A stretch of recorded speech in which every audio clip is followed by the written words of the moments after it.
In the name of Allah, the most gracious, the most merciful. Respected elders, dear brothers and sisters, and honorable guests, I greet you with the greetings of peace. Assalamu alaikum wa rahmatullahi wa barakatuh. It is an honor and privilege to stand before you today and speak on a topic that holds immense importance in Islam, Zakat, the third pillar of Islam. Zakat is not just an obligation but a divine system of social welfare, designed by Allah to establish economic justice, purify wealth, and uplift the less fortunate in society. The word zakat comes from the Arabic root zakat, meaning purification and growth. In Islam, zakat is a financial duty that purifies one's wealth and soul while ensuring economic balance in society.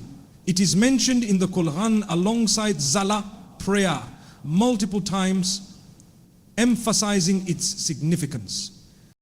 Establish prayer and give zakat, and bow with those who bow. Surah Al-Baqarah 243.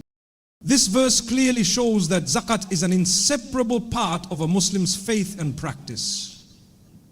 It is not an act of charity that one gives optionally. Rather, it is a mandatory duty upon every eligible Muslim who meets the nisab, minimum wealth threshold. Islam does not believe in accumulating wealth for selfish purposes. Instead, it promotes a system where wealth circulates among the people, reducing inequality and preventing hoarding. The primary objectives of zakat include purification of wealth. Zakat cleanses our earnings and possessions from impurity, ensuring that our wealth is obtained and used in a way that pleases Allah. Spiritual growth. It helps develop gratitude, humility and contentment, reducing greed and materialism. Eradication of poverty. It provides relief to the poor, the needy, and the destitute, fulfilling their basic needs, strengthening brotherhood. It fosters social harmony by bridging the gap between the rich and the poor, ensuring economic justice. Allah, it's wahalla makle inla. Safety ata in lahmaqad sedibyan. Zakat expenditures are only for the poor, the needy, those employed to collect it, those whose hearts are to be reconciled, for freeing slaves, for those in debt, for the cause of Allah and for the wayfarer, an obligation by Allah. And Allah is all-knowing, all-wise. Surah At-Tawbah 960.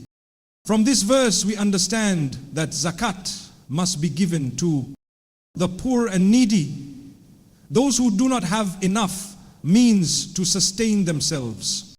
Zakat administrators, those responsible for collecting and distributing zakat.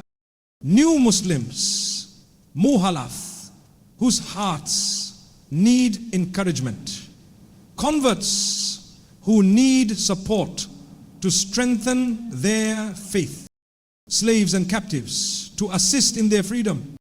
Debtors, those who are overwhelmed by financial burdens, for the cause of Allah, supporting efforts that benefit Islam and the community.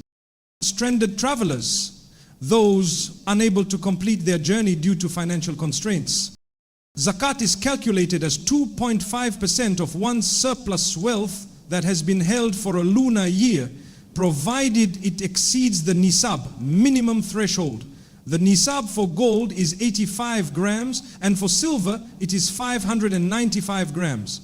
Zakat applies to cash savings, gold and silver, business profits, agricultural produce, livestock. Just as zakat brings blessings when fulfilled, its neglect leads to spiritual and social consequences.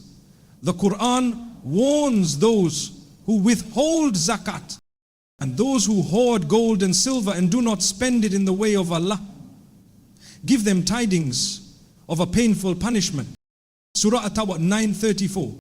The Prophet Muhammad also said, the wealth of a person who does not pay zakat will be turned into a venomous snake that will encircle his neck and bite him continuously. Sahih al-Bukhari